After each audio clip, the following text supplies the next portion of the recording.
Sir మరి పెహల్గాం ఉగ్రవాద దాడి నేపథ్యంలో దానికి సంబంధించిన విషయాలు కానివ్వండి, జాతిని ఉద్దేశించి ప్రసంగిస్తారు మోడీ అనే వార్తలు కూడా వినిపించాయి కదా సార్. అంటే యాక్చువల్లీ జాతిని ఉద్దేశించి ప్రసంగించడానికి దాడి జరిగిన తర్వాత ఆయన బీహార్లో ఒక ప్రోగ్రాంకి వెళ్ళారు. బీహార్లో ప్రోగ్రాంకి వెళ్ళినప్పుడు ఆయన పబ్లిక్ డయాస్ మీదనే మాట్లాడారు దానికి సంబంధించి. ఏమని, టెర్రరిస్టులు ఎక్కడ ఉన్నా సరే వెతికి వేటాడి వెంటాడి నామరూపాలు లేకుండా వధిస్తామని చెప్పి ఆయన త్రివిధ దళాలకి అన్ని ఫోర్స్ ఇస్తున్నాము బాహాటంగా చెప్పారు.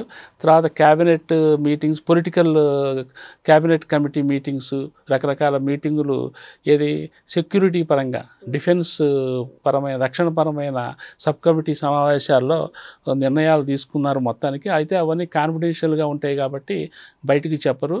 కానీ ఆ రోజు రాజకీయ వ్యవహారాల cabinet committee, political affairs committee, cabinet committee on political affairs, ఆ కమిటీ చాలా కీలకమైన కమిటీ, విస్తృతమైన కమిటీ సమావేశం అది.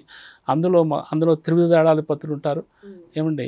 అట్లాగే పారామిలిటరీ ఫోర్సెస్ వాళ్ళ అధిపతులు. పారామిలిటరీ ఫోర్సెస్ అంటే ఈ సిఆర్పిఎఫ్, బిఎస్ఎఫ్ ఇటువంటివన్నీ ఉన్నాయి కదా, ఈ ఇండస్ట్రియల్ ఫోర్స్ వీళ్ళని.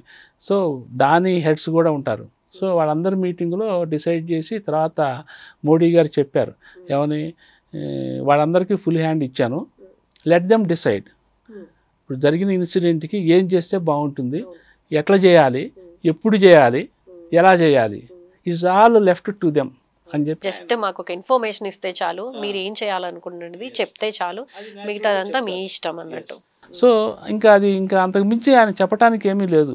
ఒకవేళ కనుక ఆయన జాతిని ఉద్దేశించి ప్రసంగించాలి అంటే ఇప్పుడు పహల్గాం మీద ఏమి చేయబోతున్నారనేది తెలిసిపోయింది. ఆయన చెప్పారు, బహిరంగ సభలో చెప్పారు, ఆ రోజు మీటింగ్లోనే చెప్పారు. ఇక నెక్స్ట్ బహుశా ఆయన జాతిని ఉద్దేశించి చెప్తే ఏం చెప్తారు, యాక్షన్ అయిపోయిన తర్వాత ఏం జరిగింది అనేది ప్రభుత్వం తరపు నుంచి చెప్తారు. సో ఈలోపు ఇక అంతా కాన్ఫిడెన్షియల్. ఇప్పుడు నేను రేపు ఉదయాన్నే తెల్లవారుజామునే 3ంటికో 2ంటికో నేను దాడి చేయబోతున్నాను అని చెప్పరు కదా. చెప్తే ఇంకేముంది. ఇప్పుడు మొన్న కిందసారి 2016లో యూరి ఆర్మీ బేస్ మీద దాడి జరిగితే 2016 సెప్టెంబర్ 18th జరిగింది ఆ దాడి. అదే నెలలో 28న అంటే 10 రోజుల తర్వాత తెల్లవారుజామున 2ంటికో 3ంటికో అక్కడ పిఓకేలో సర్జికల్ స్ట్రైక్ చేశారు కదా. సో సర్జికల్ స్ట్రైక్ చేయడానికి ముందేం చెప్పలే. తెల్లవారు చూసేసరికి జనాలంతా బిత్తరపోయినారు, దేశమంతా బిత్తరపోయింది. ఇక అప్పుడు చెప్పారు, ఇట్లా రాత్రి సర్జికల్ స్ట్రైక్ చేశాం, ఇంతమందిని మట్టు పెట్టాము, ఇన్ని ఆర్మీ ఇంత టెర్రరిస్ట్ శిబిరాలను కూల్చేసాము, ఇన్నిటిని కూల్చేసామని. సో ఇదంతా కాన్ఫిడెన్షియల్, జరిగిన తర్వాత చెప్తారు తప్ప జరగటానికి ముందు చెప్పడానికి ఏమీ లేదు. ఇంకోటి, మోడీ గారి ఉద్దేశాలు, అభిప్రాయాలు అది జరిగిన తర్వాత మనకు తెలిసిపోయింది. మేము ఏ మూలన్నా సరే వేటాడి వధిస్తామని చెప్పాడు. ఏమి బుద్ధి చెప్తామన్నారు. ఎవరికి? పహల్గాము దాడిలో ఊచకోతలో పాల్గొన్న టెర్రరిస్టులను వదలం, వాళ్ళని సపోర్ట్ చేసిన వాళ్ళని వదలం, వాళ్ళ వెనక ఉన్న కుట్రదారులని వదలం. అంటే ఒకటి వాళ్ళ సంగతి, రెండోది పాకిస్తాన్ సంగతి, రెండు తెలుస్తామని కదా ఆ మెసేజ్ వచ్చేసింది. ఇంకోటి ఏమో ఆర్మీ చేతుల్లో ఉంది ఇప్పుడు సీను. సో ఆ త్రివిధ దళాధిపతులు కూర్చొని నేల మీద నుంచి ఏం చేయాలి, నీళ్ళలో నుంచి ఏం చేయాలి, ఆకాశంలో నుంచి ఏం చేయాలి, ఆ మూడు వాళ్ళు డిసైడ్ చేసుకుంటారు. జస్ట్ ఫార్మల్గా గవర్నమెంట్కి చెప్తారు, వాళ్ళు చేస్తారు. మర్నాడు గవర్నమెంట్ చెప్తుంది, దేశ ప్రజలకు చెప్తుంది, జాతికి చెప్తుంది. సో దానికి ముందు పెద్దగా చేయాల్సింది కూడా ఏమీ లేదు. ఓకే ఓకే ఓవరాల్గా ఇప్పుడు మోదీ గారు వచ్చారు, శంకుస్థాపనలు చేశారు, సభ సక్సెస్ఫుల్గా రన్ అయ్యింది. అయితే ప్రతిపక్షాలు వీటిల్లో ఏదైనా ఎంచుకుని రాజకీయం చేసే అవకాశం ఏమన్నా ఉందంటారా? ఏమన్నా తప్పులు దొరికినాయి అంటారా? ఇప్పుడు యాక్చువల్లీ ఆంధ్రప్రదేశ్లో ప్రతిపక్షం అంటే, ప్రతిపక్షాలు అనేవి అంటే ఒక వైసీపీ ఉన్నది, ఒకటే ఉన్నది, రెండోది కాంగ్రెస్ ఉన్నది. కాబట్టి అది దానికి అంత పెద్దగా అక్కడ ఏమీ ఇది లేదు, ఏం బేస్ లేదు. సో ఒక వైసీపీ మాత్రమే, అది కూడా మొన్నటిదాకా 5 ఏళ్ళు రూలింగ్లో ఉంది. దానికి అసెంబ్లీలో ఏదో కొద్దిగా గొప్ప సభ్యత్వం ఉన్నది, ప్రామినెన్స్ ఉన్నది. సో దానికి జగన్ గారు ప్రాతినిధ్యం వహిస్తున్నారు వైసీపీకి. మరి జగన్ గారికి కూడా ప్రత్యేక ఆహ్వానం అందింది, మరి ఆయన అయితే అటెండ్ అవ్వలేదు. ఇచ్చింది గవర్నమెంట్, ఆహ్వానం పంపించింది. అయితే అప్పటికే ఆయన బెంగళూరు వెళ్ళిపోయినారు. సో ఒకవేళ బెంగళూరు వెళ్ళకపోయినా ఆయన వస్తారా అనేది 99% రాని పరిస్థితి. రాకూడదనే కదా బెంగళూరు వెళ్ళి ఉంటారు. ఏమి అంటే ఇక్కడ మోడీ గారి మీద ఆయనకేమి వ్యతిరేకత ఉండదు. మోడీ గారితో ఆయనకున్న సంబంధాలు గత 5 ఏళ్లలో. కానీ ఆయన వస్తే లేదా వచ్చుంటే మన అమరావతి లేకపోతే మన రాజధాని అమరావతి అభివృద్ధి కోసం నేను ఒక పాల్గొనటం జరిగింది కార్యక్రమంలో అనే ఒక పాజిటివ్ వైబ్ వచ్చేది అనే మాటలు కూడా వినిపిస్తున్నాయి.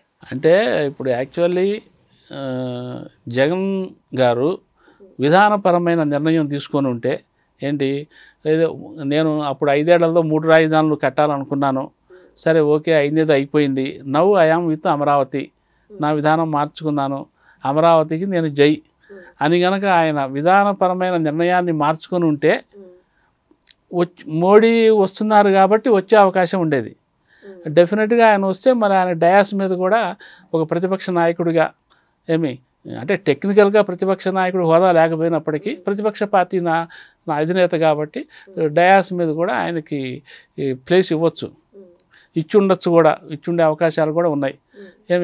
కానీ వాళ్ళు ఆ విధానపరమైన నిర్ణయాన్ని మార్చుకున్నట్టు అఫీషియల్గా ఏమీ చెప్పలేదు.